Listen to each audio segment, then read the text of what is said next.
এমনিতেই উত্তর 24 পরগনার মাটি আমার জন্য খুব লাকি। এই মাটি স্পর্শ মানে জয় নিশ্চিত। বিরোধীদের চক্রান্তের বেড়াজাল ভেঙে চূর্ণ বিচূর্ণ করেছে এই জেলার মাটি বরাবর। আজকে আস্তে আস্তে খবর পেলাম সুপ্রিম কোর্ট তৃণমূলের দাবিকে মান্যতা দিয়ে বলেছে লজিক্যাল ডিসক্রিপেন্সি লিস্ট রিলিজ করতে হবে। শুধু তাই নয়, ওরাল আর্গুমেন্ট চলাকালীন আমি যতটুকু শুনেছি বিচারপতিরাও বলেছেন বিএলএ-2রা হিয়ারিং এ থাকবে। এর সাথে যারা হিয়ারিং এ যাচ্ছে তাদেরকে রসিদ দিতে হবে, অ্যাকনলেজমেন্ট দিতে হবে।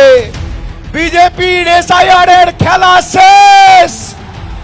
কার ক্ষমতা বেশি, মোদিজি 10 কোটি মানুষ না বিজেপির জমিদার? আজকে কোর্টে হারালাম, এপ্রিলে ভোটে হারাবো। তৈরি থাকো। এই জয় মামাটি মানুষের, এই জয় খেটে খাওয়া মানুষের, এই জয় বাংলার।